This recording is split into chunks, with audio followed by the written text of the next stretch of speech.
Oke, kita mulai ya. Sudah 10 yang hadir.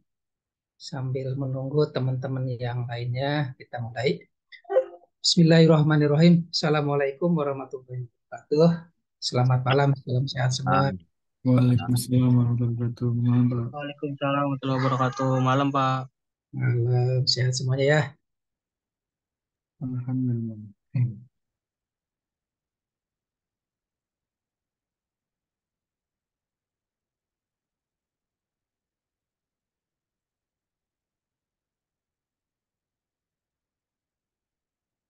Minggu ini pertemuan yang ketiga ya setelah UTS atau yang ke-12 ya. Kita lanjutkan bagaimana mempelajari manajemen dan organisasi. Untuk minggu ini atau malam ini kita mempelajari terkait dengan manajemen dan organisasi mengenai hal koordinasi. Koordinasi. Jadi koordinasi di sini setiap organisasi dalam manajemen atau fungsi manajemen yaitu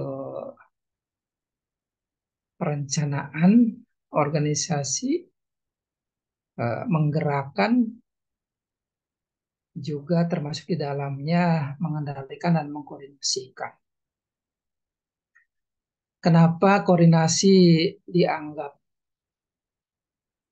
sangat penting dalam kegiatan organisasi? Karena koordinasi ini salah satu bentuk bagaimana salah satu tujuan dari kita melaksanakan beberapa SDM, beberapa personil, beberapa orang untuk melihat ke depan yang akan datang ini tujuannya dapat berhasil. Dan koordinasi di sini bukan dikonotasikan negatif ya, tetapi koordinasi di sini dengan bersifat positif bahwa tujuan yang akan datang ini harus diraih. Tujuan ke depan ini harus betul-betul dipersiapkan. Salah satunya itu tadi dengan mengkoordinasikan. Dan kenapa juga koordinasi dan rentang manajemen ini harus dilakukan oleh seorang pimpinan yang membawahi staf-staf atau yang membawahi bidang-bidang, sehingga dapat dikatakan koordinasi ini sebagai proses pengintegrasian, jadi mengintegrasikan tujuan dan kegiatan pada satuan yang terpisah pada suatu organisasi yang mencapai tujuan organisasi secara efisien. Di sini menggambarkan bahwa adanya kantor pusat, adanya unit-unit atau kantor cabang, adanya bagian-bagian yang terpisah, mungkin juga tempat kerjanya, lokasinya, sistemnya. Ini yang harus terkoordinasi. Karena dengan mengkoordinasikan tadi, seperti yang disampaikan dalam proses manajemen, bahwa tujuan sasaran yang akan dicapai secara terpisah itu nanti akan ketemu dalam satu titik, yaitu mencapai tujuan organisasi secara efisien. secara tepat guna. Apa aja hal-hal yang terkait dengan koordinasi di sini. Oke. Jadi koordinasi di sini kenapa harus dilakukan proses pengintegrasian yang dilakukan dalam pembelajaran malam hari ini? Berarti ada beberapa elemen-elemen atau unit-unit yang terpisah antara satu dengan yang lainnya bisa menjadi pusat dan katakanlah unit-unit atau daerah-daerah, bisa juga terjadi semuanya sama selevel, atau mungkin karena pimpinan puncak, direksi, atau juga pimpinan dari organisasi tersebut ada atau berada dalam suatu titik di mana sebagai kantor pusat, kantor operasional, kantor manajemen ini yang menjadikan pengendali. Sehingga perlu adanya integrasi dalam mencapai tujuan untuk organisasi tadi. Apa aja sih yang menjadikan koordinasi di sini? Adanya komunikasi ini yang paling penting.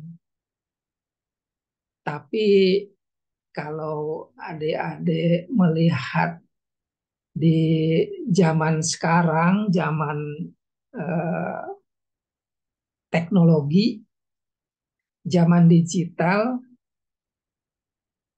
komunikasi di sini bukan berarti harus selalu punya grup, katakanlah dalam komunikasi tadi.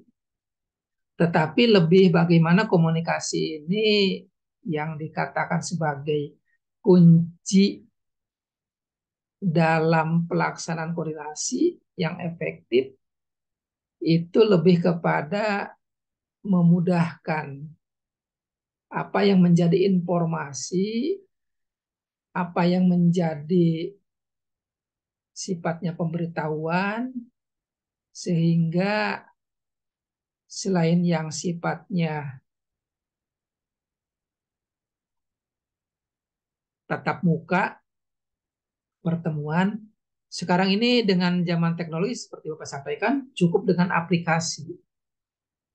Nah, aplikasi di sini sebagai sarana bagaimana pelaksanaan koordinasi ini yang efektif. Ada 3 hal ya, cara melakukan koordinasi yang efektif. Yang pertama, menguasai teknik-teknik manajemen dasar. Yang kedua, meningkatkan komunikasi yang efektif. Yang ketiga,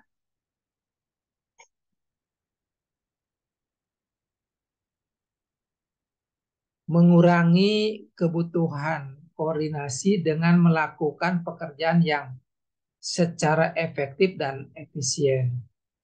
Jadi mengurangi kebutuhan koordinasi dengan melakukan pekerjaan secara efektif dan efisien. Dari yang disebutkan kunci dalam pelaksanaan dan juga 3 hal di sini yang ada sekarang ini, digital atau aplikasi salah satu cara dengan komunikasi. Karena komunikasi di sini bukan harus bicara verbal atau bicara langsung. Sekarang dengan grup-grup aplikasi di sini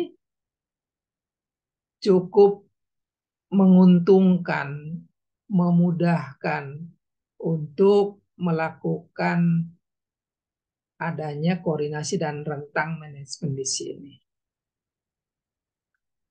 Pertama misalnya dalam suatu kantor lah.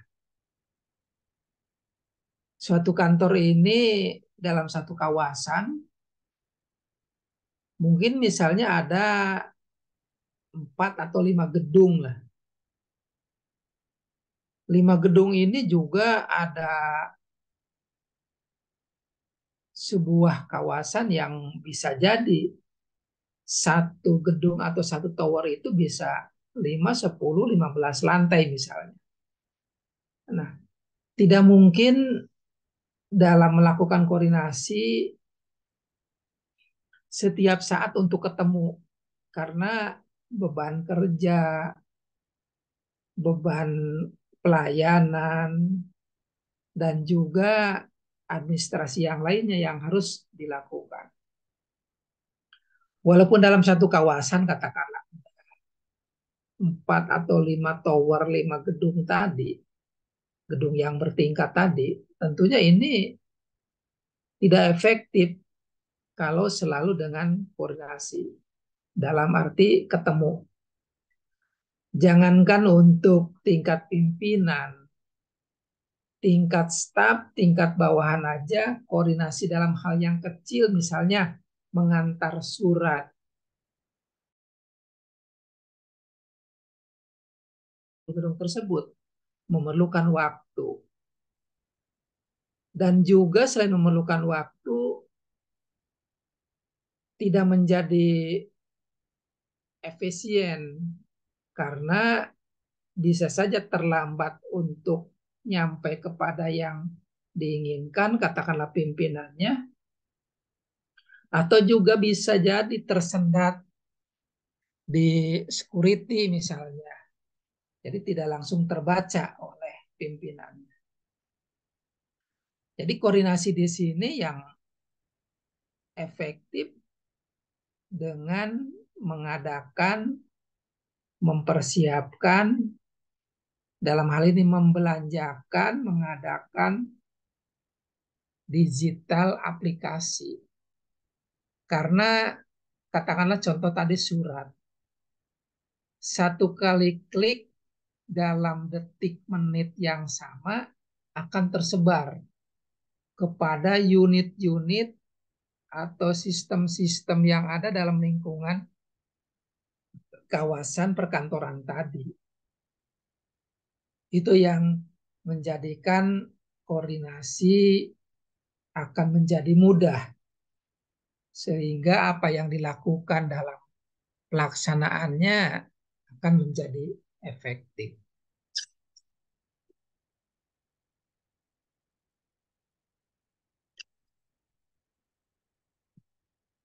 Di sini harus menguasai teknik-teknik manajemen dan juga meningkatkan komunikasi yang efektif serta mengurangi kebutuhan koordinasi dengan melakukan pekerjaan secara efektif dan efisien. Tepat guna, tepat sasaran, dan juga kosnya, biayanya cukup rendah. Waktunya tidak tidak lama-lama.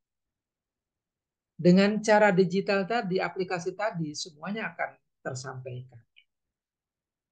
Seperti misalnya kita punya grup WhatsApp katakanlah. Bukan hanya admin yang bisa mengklik, yang bisa mengupload, tetapi siapapun yang ada dalam grup tadi itu dapat menggunakan fasilitas di sini. Begitu juga dalam perusahaan.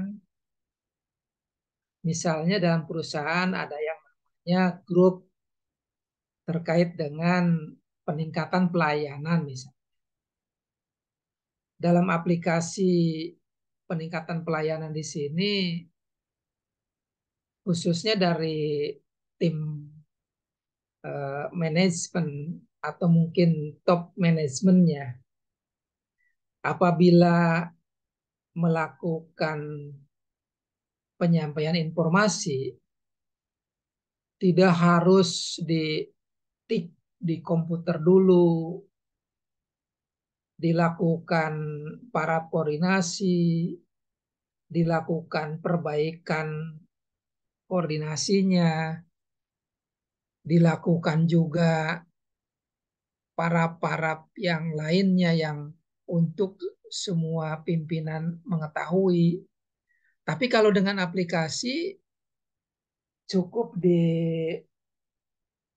dibuatkan oleh tim administrasi, disampaikan oleh SDM atau bidang SDM kepada pimpinannya untuk dilakukan persetujuan atau koreksi apabila ada perbaikan. Misalnya tidak ada perbaikan, tinggal persetujuan, dan sekarang yang namanya tanda tangan itu cukup dengan digital, dengan digital otentik. Cukup apa yang menjadi tanda tangannya tadi. Jadi yang dilakukan komunikasi di sini akan lebih efektif dan lebih efisien. Nah, contoh tadi yang misalnya dari pimpinan. Jadi kalau ada katakanlah informasi misalnya dalam suatu pabrik tempat produksi yang melakukan produksi pembuatan katakanlah misalnya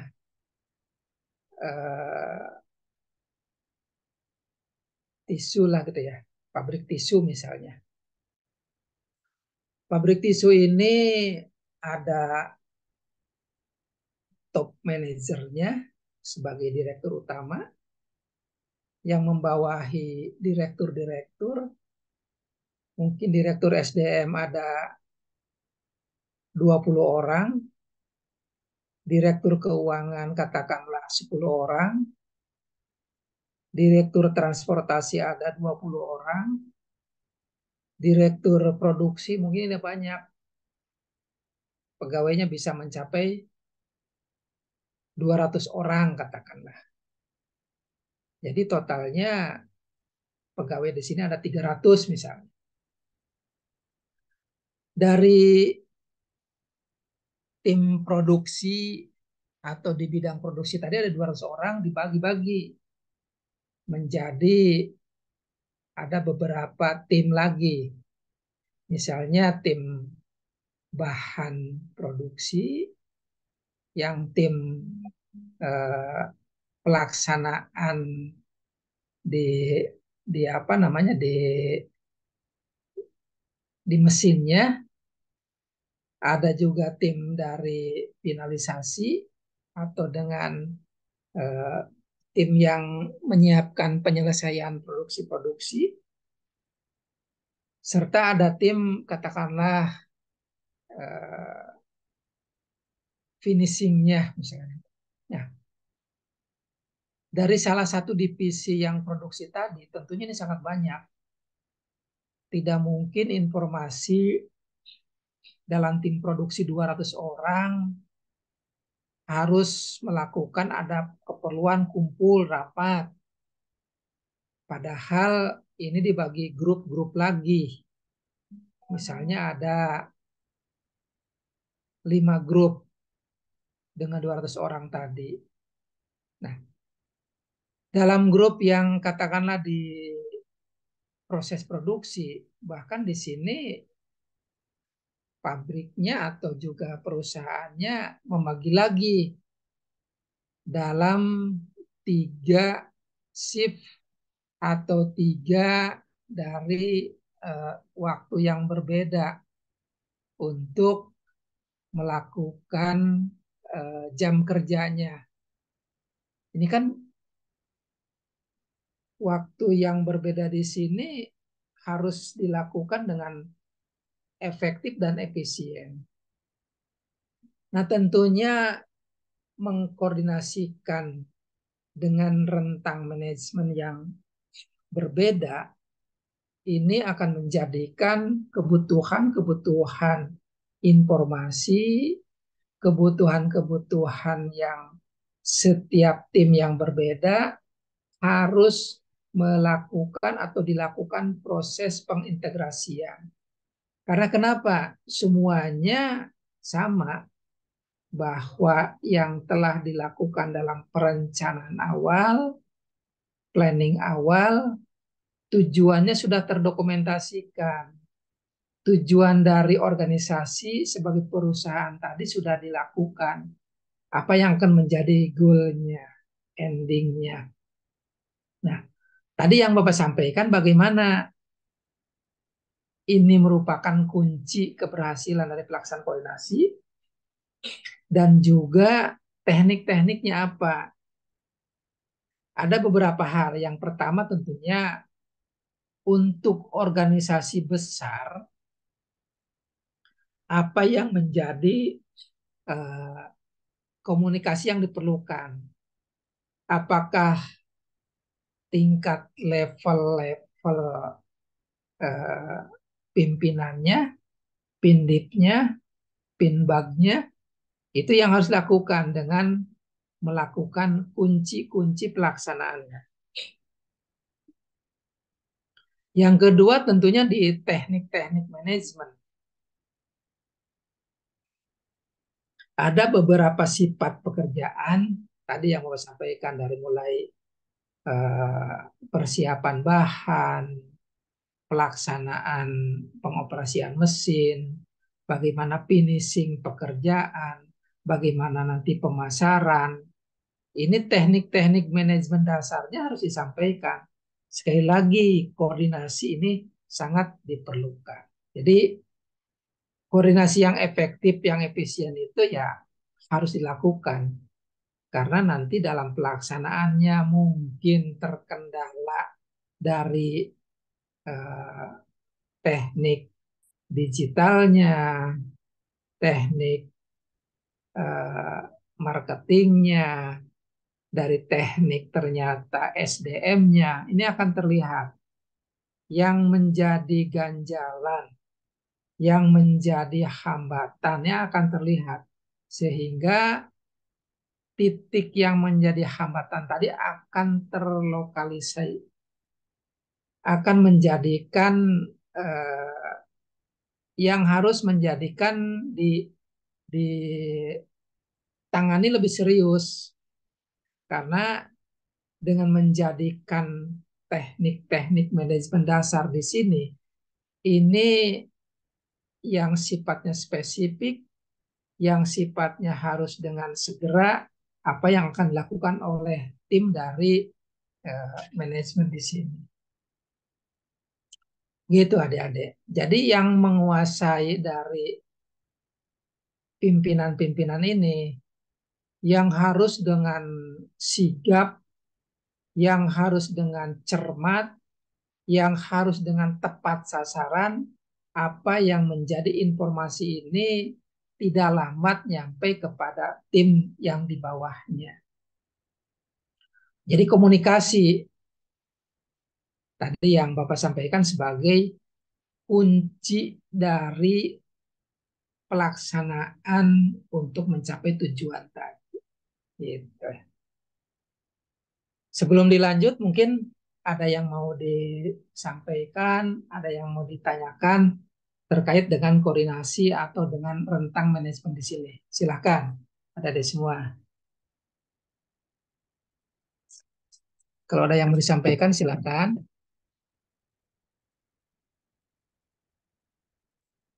Ya, kalau tidak, Bapak teruskan kembali. Itu salah satu dari contoh yang Bapak lakukan dari misalnya SDM yang mempunyai beban kerja yang banyak sehingga personilnya tadi yang contoh kan sampai lebih dari 200 atau sampai dengan 300 orang. Bagaimana dengan yang pemula, wirausaha muda, mungkin personilnya hanya beberapa orang misalnya. Ya. Misalnya di sini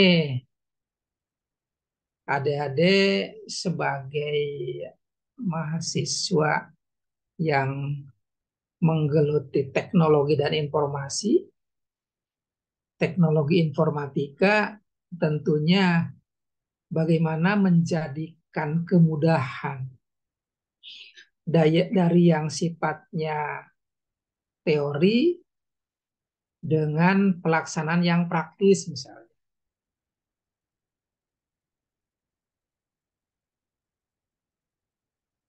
Misalnya di sini ada 3 orang lah katakanlah tadi misalnya Dede, Widuri, sama Putri misalnya ya.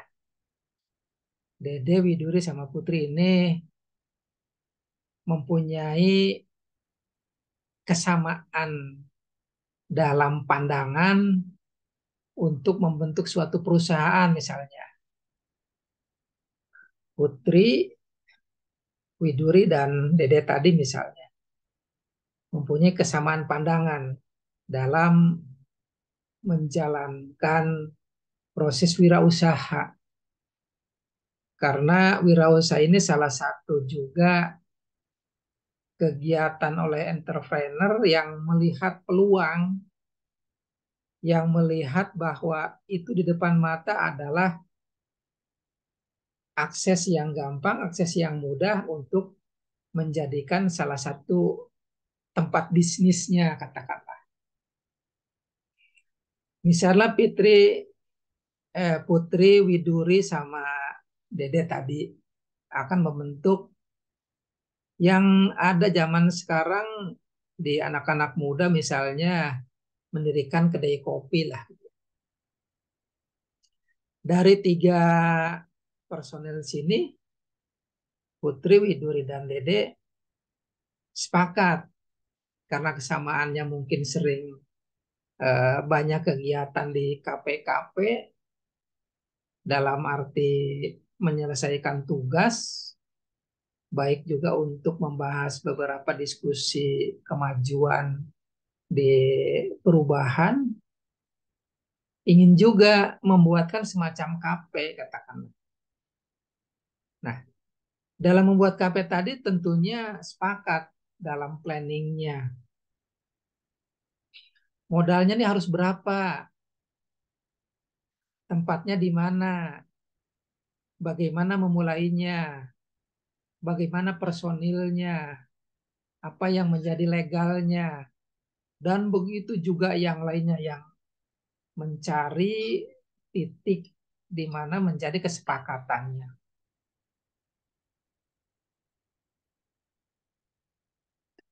Nah, dalam hal yang kecil tadi, bertiga itu mempunyai kajian, analisa. Karena yang namanya bentuk suatu perusahaan, apalagi ini memerlukan modal dalam arti dana, tentu memerlukan kajian. Misalnya minimal tempat lah. Tempat dianalisa, oh ternyata di sini dekat keramaian. Oh ternyata di sini dekat kampus. Oh ternyata di sini dekat supermall atau dengan yang lainnya misalnya sekolah-sekolah atau tempat pusat kegiatan-kegiatan. Dari bertiga itu setelah menganalisa ketemulah titik ada yang dianggap bagus tempat di sini untuk dijadikan kafe untuk bertiga, Putri, Widuri, sama Dede misalnya. Bapak kasih contoh. Nah, dari ketiganya sepakat bahwa dari hasil analisa, hasil kajian ini, dari titik tempat tadi, oh ternyata ini tempatnya punya orang lain yang ada tulisannya mau disewa, katakan. Ditelusuri, dicari yang punya tempat, ketemu. Sehingga dalam pertemuan tadi disepakati bahwa sewanya untuk tahap awal dalam 6 bulan yang ada di sini cukup 10 juta misalnya tempat tadi. Sudah kelihatan bahwa tempatnya aja 10 juta dalam kondisi yang belum direhab, yang belum diperbaiki, yang belum disesuaikan dengan keperluan kedai kopi tadi misalnya. Itu hitungan dari bertiga tadi. Katakanlah 10 juta untuk 6 bulan. Keperluan yang lainnya apa? Tentunya ada sarana dan prasarana. Kalau untuk mebeler, kalau untuk mungkin persiapan air dan yang lainnya itu tinggal ditambahkan. Tetapi hal-hal yang untuk mempercantik, mempersiapkan tempat yang lebih nyaman, yang lebih representatif, tentunya perlu juga dana. Karena bagaimana pengunjung kafe di sini masa duduknya di bangku yang rasanya duduknya tidak enak lah. Berarti kan perlu bangku, mebeler, furniture yang lainnya. Ini harus ditulis oleh Putri, oleh Widuri, oleh Dede. Apa yang menjadi kebutuhan tadi. Katakanlah dihitung-hitung 10 juta. Beli mebeler, furniture yang lainnya. Sudah terlihat ada 20 juta. Oke. Berarti kalau ini 20 juta, apa yang diperlukan yang lainnya? Ternyata untuk tambahan, karena ini harus ada tempat parkir walaupun kecil, ternyata harus diberesin, memerlukan dana lagi katakanlah 10 juta. Jadi 3 hal tadi apabila sampai dengan operasi kedai kafe tadi yang bertiga 30 juta. Dari dana 30 juta tadi sepakati apakah ini mau dibagi 3 atau nanti presentasinya berbeda-beda. Misalnya 50% Putri, 25% Dede, 20% Widuri misalnya. Berarti kalau 30 juta dibagi 3, kalau 50% Putri berarti 15. Kalau 25% Widuri berarti 7,5. Begitu juga Dede 7,5 karena 20%. Ini yang disepakati dari awal. Nah, dari yang disepakati di sini lebih enaknya, lebih apa namanya masuk akalnya, buatkanlah kepada kesepakatan notaris. Karena yang namanya legal dari usaha tadi dengan notaris. Karena ke notaris ini memerlukan dana, katakanlah minimal 5 juta sampai dengan 10 juta, tentunya kan ini sayang, belum punya keuntungan-keuntungan. Sehingga yang penting disepakati modal dari Putri 15, dari Dede dan Widuri katakanlah 7,5, 7,5. Sehingga total 30. Kesepakatan untuk modal di sini hanya dituangkan dalam notulensi berita acara yang ditandatangani dengan materai. Ini yang menjadi penting sehingga untuk notaris ke depannya kepada proses yang selanjutnya sehingga memudahkan untuk menjadikan perusahaan kecil-kecilan dari yang 3 orang tadi akan menjadi sukses. Itu yang harus dilakukan oleh adik-adik untuk menjadikan wirausaha muda. Jadi kalau bertiganya nanti sepakat, kan tinggal membagi tugas. Apa yang menjadi koordinasi dan rentang manajemennya. Apa yang menjadi poaknya, planningnya, organisasinya, actuatingnya, dan juga controllingnya. Ini yang harus dilakukan, apalagi adik-adik sebagai yang memahami banyaknya digital, informasi, dan teknologi, ini yang harus dilakukan. Jangan udahlah kan kita teman, kan kita sahabat, masa sih nggak percaya, lakukan aja langsung. Jangan sekecil apapun tulis, jadikan notulensi dan lakukan berita acara. Karena kenapa? hidup ini kita tidak tahu ke depannya. Apa yang akan terjadi itu semua rahasia ilahi. Rahasia yang Maha Kuasa dan rahasia Allah. Tentunya tulis. Ini yang akan menjadikan catatan kita untuk kedepannya suatu saat, oh ternyata kita menulis ini ada manfaatnya. Oh ternyata menulis ini kita ada faedahnya. Itu yang harus dilakukan oleh siapapun dalam membentuk organisasi, dalam membentuk kesamaan persepsi untuk mencapai tujuan organisasi. Apalagi kedepannya untuk menjadi efektif dan efisien, apalagi yang disampaikan bahwa untuk meningkatkan komunikasi, ini yang harus betul-betul dibuatkan oleh adik-adik semua, apapun yang menjadi kesepakatan. Sehingga kalau awalnya sudah terbentuk rapih, awalnya sudah membuatkan catatan dengan semua menjadi mudah, kedepannya pasti akan lancar. Kedepannya tidak akan menjadi perdebatan.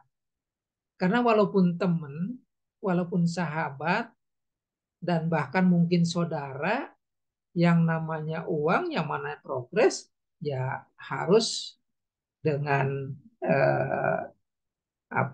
tertulis. Dan kenapa tadi didorong Bapak menyampaikan harus dengan notaris? Itu kalau suatu saat ada dengan masalah hukumnya, ada masalah dengan kondisi kedepannya, ada masalah terkait dengan perdebatan, perbedaan terkait dengan pola, konsep, maupun rencana-rencana tujuan ke depan. Ini yang harus lakukan adik-adik semua dalam perencanaan. Tadi intinya bagaimana mengkoordinasikan dan juga bagaimana tentang rentang manajemen. Hal-hal yang gampang lakukan dengan seefektif, seefisien mungkin, sehingga apa yang akan menjadi hasilnya ini akan menjadi enak dimakan, dan tentunya ini akan menjadi perjalanan ke depannya akan menjadi mudah. Karena kalau udah suatu saat berdebat, itu akan memudahkan perpecahan, akan memudahkan tidak percaya lagi, apalagi akan menambah permodalan. Usaha itu tidak, kalau sekali sudah tidak percaya dan akan menambah modal lagi, mungkin ampun-ampunan. Mungkin sudah angkat tangan, seolah-olah tidak ada lagi, padahal bukan itu. Tapi tidak ada kepercayaan. Kembali kepada sifatnya koordinasi dan rentang manajemen di sini harus dilakukan secara baik oleh semuanya di sini. Oke ya.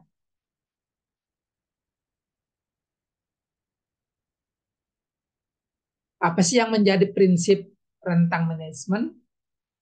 Di sini berkaitan erat dengan jumlah bawahan yang dapat dikendalikan secara efektif oleh manajer atau atasan. Tadi ada dua contoh yang mau sampaikan ya. Ada di salah satu perusahaan dengan kondisi staf atau bawahan mencapai 200-300 orang. Ada satu kondisi yang baru membuat perusahaan ada 3 orang dengan keperluan staf atau bawahan mungkin sampai dengan 10 orang. Nah, dua contoh hal tadi melihat, jangan melihat karena wah ini yang paling sulit ini jumlah stafnya yang 300 orang. Ini yang paling sulit ini karena yang stafnya hanya 10 orang. Tidak juga. Semuanya rentang manajemen di sini akan terlihat dengan jumlah bawahan ini, apakah bisa dikendalikan, apakah bisa di-manage, apakah bisa dikomunikasikan, apakah bisa diarahkan, apakah akan menjadi kesejahteraan bagi para karyawannya di sini. Dengan prinsip rentang manajemen yang berkaitan dengan jumlah bawahan yang banyak, sehingga apakah menjadi efektif dalam pelaksanaannya, pengendaliannya oleh manajer atau atasan, itu tergantung dari sifat ciri memanage dari seseorang pimpinan. Jadi ada hubungannya antara rentang manajemen dan koordinasi. Ada yang berpendapat bahwa semakin besar jumlah rentang, semakin tidak mudah untuk melakukan koordinasi kegiatan kepada bawahan secara efektif. Apa yang menjadikan contoh di sini misalnya tadi, yang jumlah pegawai dalam satu divisi produksi ada 200 orang. Tentunya dari 200 orang ini dibagi beberapa sub, misalnya sub bahan, sub operasional, sub finishing, sub pemasaran, katakanlah 4. Dari 4 ini berbeda juga jumlah dari tim personilnya. Di sini disampaikan bahwa ada salah satu pendapat bahwa semakin besar rentangnya, semakin tidak mudah untuk melakukan koordinasi kegiatan kepada bawahan secara efektif. Itu apakah itu betul atau tidak? Nah, di sini ada 2 alasan. Mengapa penentuan rentang manajemen, penentuan rentang manajemen yang tepat sangat diperlukan, antara lain. Yang pertama, rentang manajemen mempengaruhi penggunaan secara efisien oleh manajer saat pelaksanaan kerja dari bawahan mereka. Apa yang mempengaruhi penggunaan secara efisiennya di sini?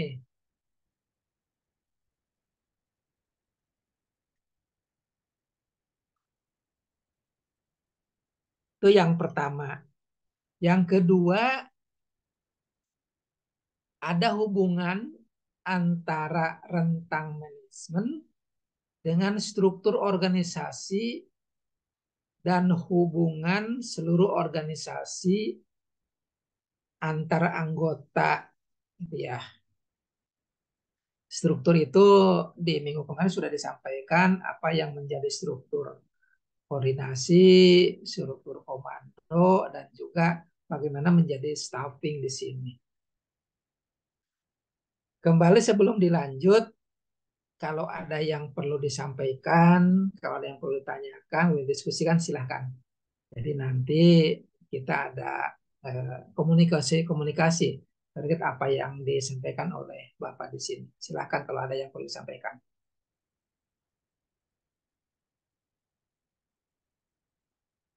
Oke, kalau tidak, jadi Bapak sampaikan kembali, ada 2 ya.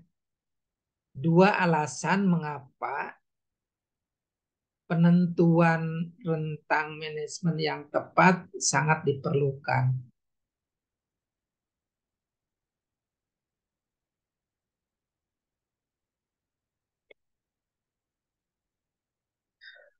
Untuk diingatkan kembali, hari ini yang baru hadir ada 17, ada 15 ya.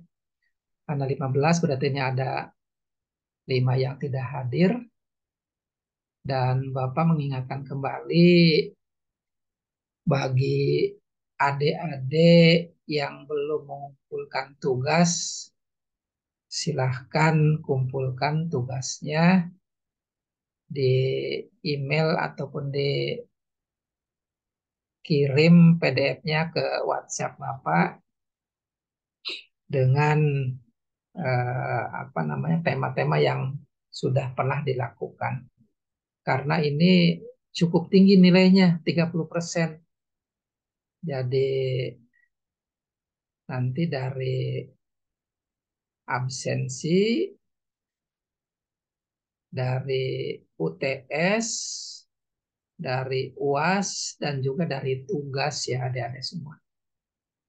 Kalau ada kesulitan mengenai tugas, silahkan kirim info di WhatsApp ke Bapak apa yang menjadi kesulitannya, dan nanti bisa kita diskusikan, cari apa namanya tugas-tugas yang lebih mudah yang terkait dengan manajemen dan organisasi. Kembali Bapak sampaikan, tambahkan bahwa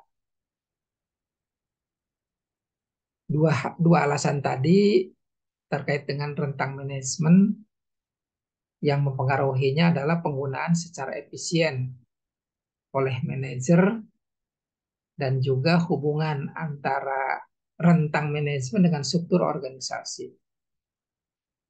Nanti Bapak jelaskan berikutnya.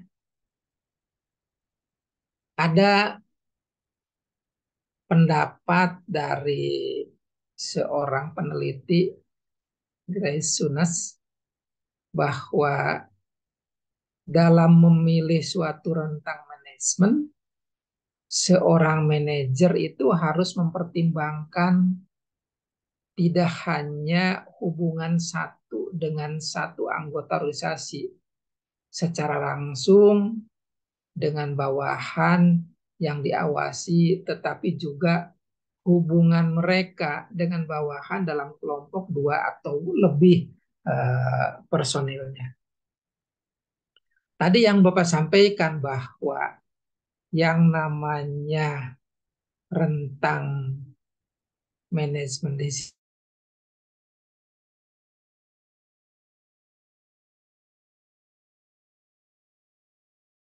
pikirannya, dalam hatinya bahwa informasi ini bukan hanya kepada tingkat level middle, tetapi harus sampai dengan tingkat lowernya, tingkat yang paling bawah, karena dirasakan informasi ini sangat berguna, sangat dibutuhkan. Dibutuhkannya informasi ini untuk meningkatkan kinerja, untuk meningkatkan kepercayaan bahwa organisasi atau perusahaan ini betul-betul eh, mempercayakan, atau perusahaan itu betul-betul percaya kepada seluruh stafnya bahwa dengan kinerjanya yang baik, perusahaannya akan memperoleh keuntungan, memperoleh laba, tentunya dengan kekompakan, dengan kinerja yang optimal, sehingga apa yang dilakukannya dengan rentang manajemen ini menjadikan kesuksesan dalam tujuan perusahaan.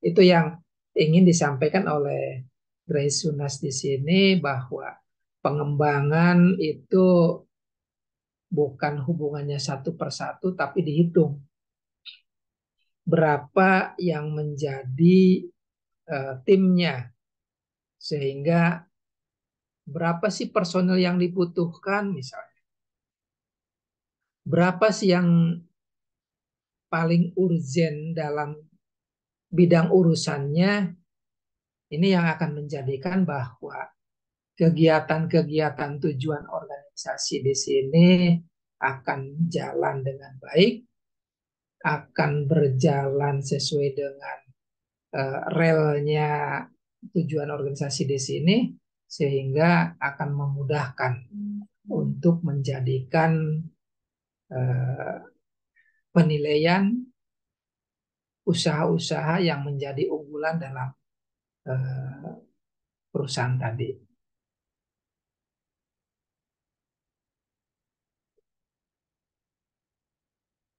Oke, kalau tidak ada yang disampaikan, dan ini dari Sunas ini Jadi perhitungannya begini, Grace Yunas ini melihat bahwa mempunyai rumus bahwa ada R, R itu jumlah hubungan sama dengan N. N itu 2, N min 1 ditambah N min 1 lagi. Nah, nanti contohnya di bawah. Mungkin karena ini online, jadi penulisannya atau pembahasannya, penyampaiannya dengan langsung atau tanpa dicoret-coret aja ya. Jadi langsung nanti silakan untuk dibaca.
Dilanjutkan. Jadi Grace Yunas ini membuat rumusan bagaimana jenjang hubungan rentang kendali, rentang manajemen terkait dengan kalau jumlah pegawainya yang banyak. Ini misalnya. Jadi rentang kendali atau span of control di sini jumlah bawahan yang melapor langsung kepada manajer, dasar pelaksanaan rentang kendali ini satu hubungan potensial yang di dalamnya wewenang, delegasi, tanggung jawab. Yang kedua hubungan aktual berkaitan dengan keuangan, berkaitan dengan tingkat spesialisasi, Dan juga yang ketiga berkaitan dengan kebutuhan komunikasi. Dari dua hubungan yang potensial dan aktual di sini harus bisa melihat apa yang menjadi rentang kendalinya. Nah, jadi kalau melihat kepada rumusan di sini, menurut pendapat Graysunas bahwa misalnya akan terlihat ada yang dibutuhkan 100 orang dalam suatu bentuk perusahaan. Dari jumlah 100 hubungan atau 100 bawahan di sini akan terlihat bahwa dari jumlah R atau hubungannya itu sama dengan 5N. N-nya 5 itu berarti 5 kelompok. 5 kelompok sehingga N-nya 5 ini menjadi rumusan yang dalam perhitungannya menjadi ini. Misalnya contohkan tadi hubungannya 5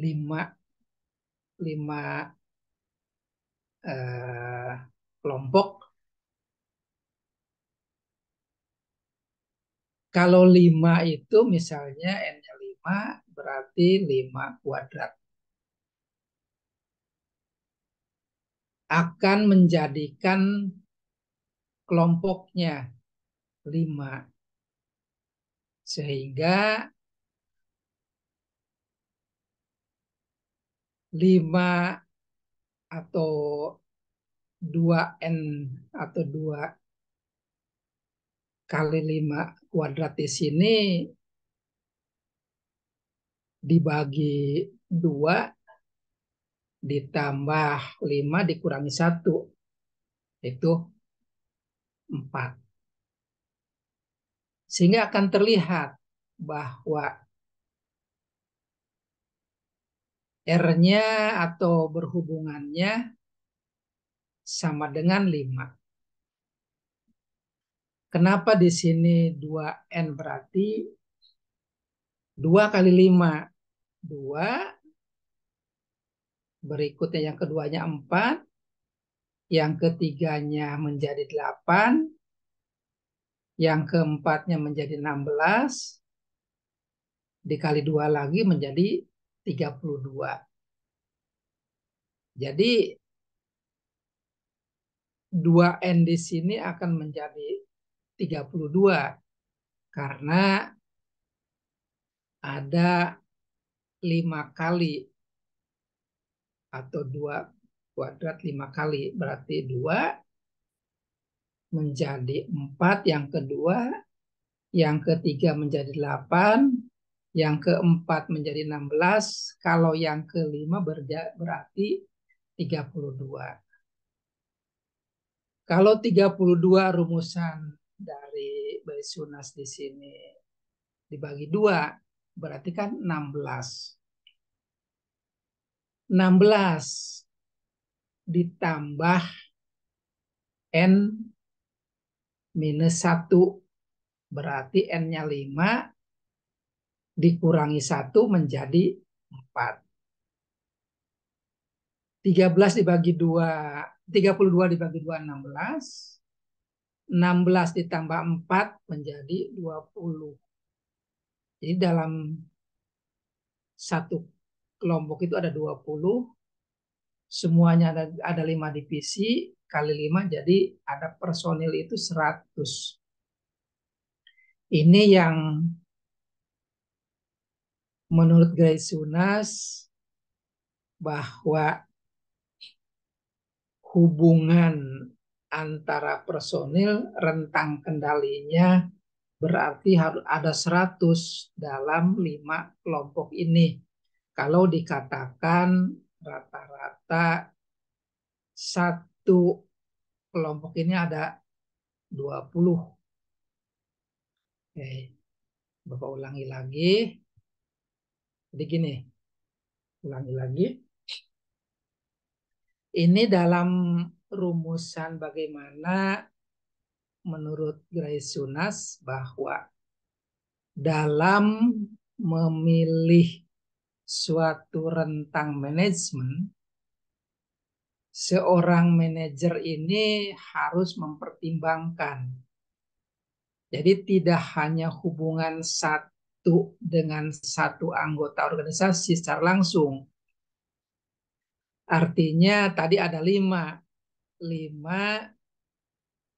pimpinan dalam unit, dalam bagian, berarti kan ada 5. Jadi manajer itu bukan hanya kepada 5, tetapi bagaimana dalam satu unit di sini ada bawahan yang diawasi, tetapi juga hubungan mereka ke bawahan itu dalam kelompok 2 atau lebih, bahkan tadi 5 kali lipat. Ini yang menjadi rumusan menurut Grace Sunas bahwa rentang manajemen, rentang kendali itu bukan berarti dari manajer langsung kepada 100 orang yang di bawahnya tadi. Tapi bagaimana rumusannya? Cukup kepada 5 kelompok, cukup kepada 5 perwakilan, cukup kepada 5 pimpinan-pimpinan unitnya, pimpinan unitnya lagi yang menyampaikan kepada masing-masing kelompok. Kalau digambarkan oleh Grace Sunas di sini, rumusannya ada 5 kelompok dengan gambarnya seperti begini. R itu artinya jumlah hubungan. Jumlah yang dihubung-hubungkan dengan tim yang ada di bawahnya. Dihubungkannya kemana? Kepada N jumlah bawahan yang ada dalam 5 kelompok tadi. Grace Sunas menggambarkan misalnya ada 5 jumlah bawahannya. Ada jumlah 5 bawahan tadi, tentunya yang Bapak sampaikan bukan berarti 5 tok itu yang ada, tetapi 5 itu yang ke bawahnya akan banyak. Kalau menurut Grace Sunas dicontohkan misalnya di sini ada 20 person dari 5 bidang di sini sebagai jumlah bawahannya. Ini rumusan menurut Grace Sunas bahwa jumlah hubungannya tadi tetap walaupun yang dicontohkannya N-nya 5, 5-nya adalah kelompok, adalah bidang, adalah unit. Ternyata dari satu unitnya tadi ada 20 orang personil. Bagaimana menggambarkan satu unit 20 orang? Sehingga menurut Grace Sunas kalau bidangnya ada 5, mencontohkan di sini rumusannya berarti ada 100 anggota yang menjadi staf dalam rumusan di sini. Misalnya begini, contoh yang 100 di sini.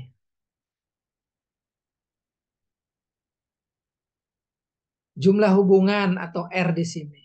N-nya itu kan bawahan. Bawahannya itu N ada 5.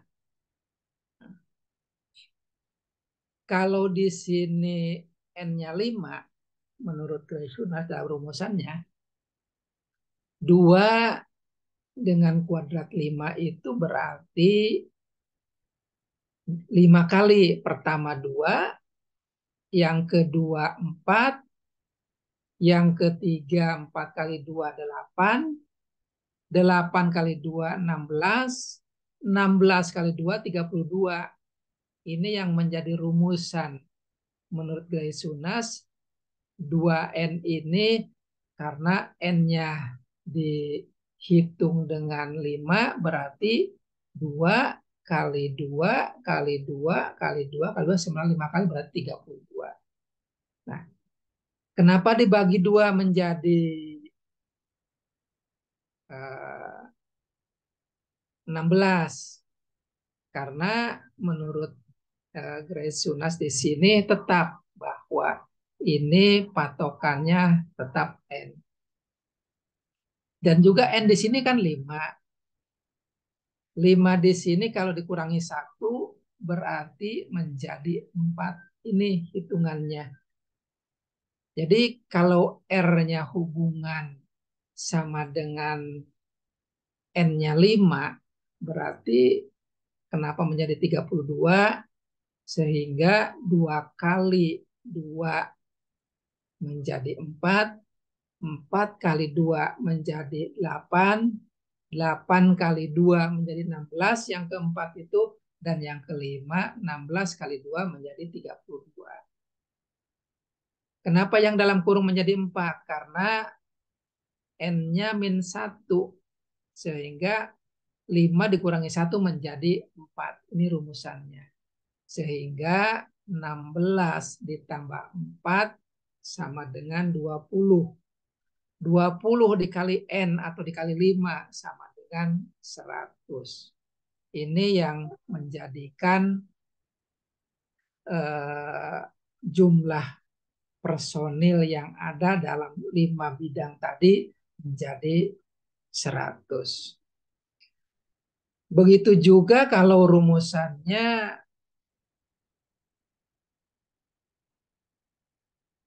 N-nya misalnya 10. N-nya bukan 5 kalau 10. Kalau 10 tentunya ada 5.210 personilnya. Padahal 5 kali 2 10. Bukan 100 kali 2 menjadi 200, tetapi kalau N-nya 10 akan menjadi bawahannya sebanyak 5.210 hubungan.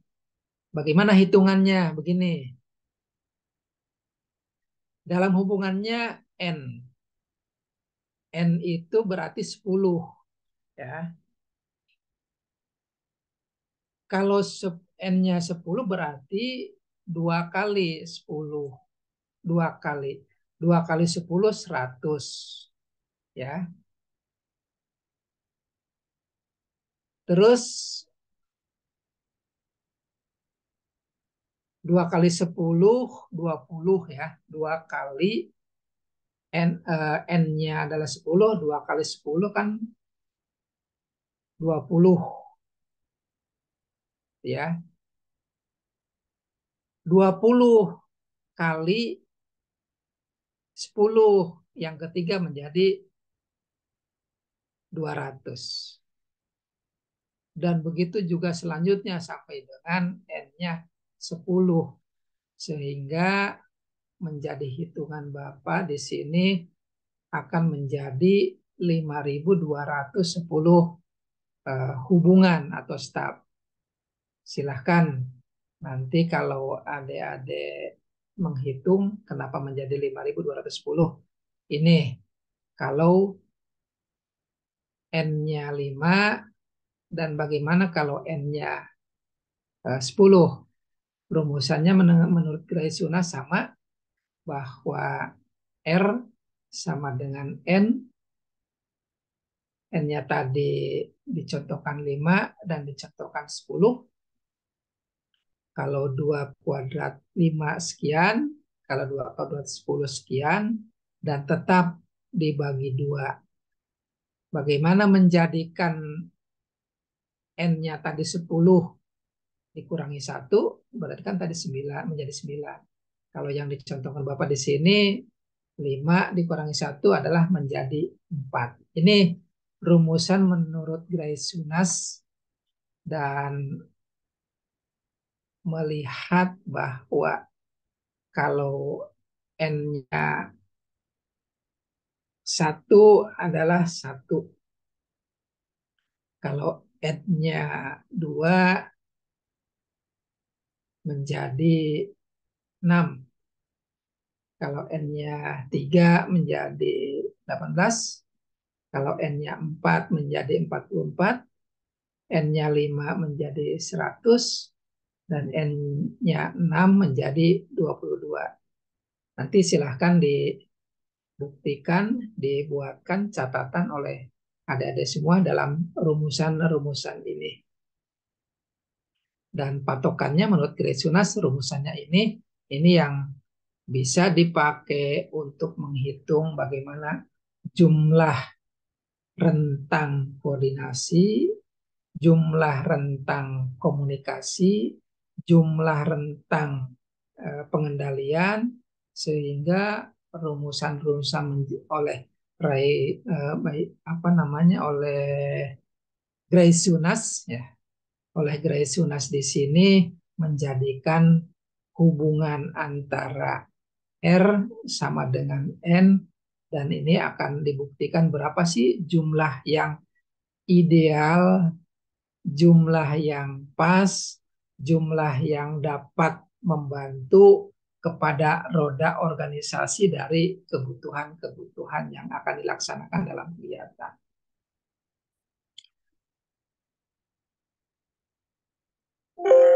Itu ada semua perkuliahan di malam hari ini. Kembali Bapak ingatkan tugas-tugas yang belum mengumpulkan silahkan. Kalau ada hal yang menjadi kendala, silahkan japri ke Bapak, akan menjadi nanti apa yang menjadi kemudahannya. Dan juga kemarin masih ada yang belum mengikuti UTS, ini masih coba ditunggu itu informasi-informasi dari adik-adik semua. Dan tadi Bapak sampaikan lagi, ini pertemuan yang ketiga setelah UTS atau yang ke-11, sehingga perkuliahan ke depan tinggal 4 kali lagi menjelang UAS.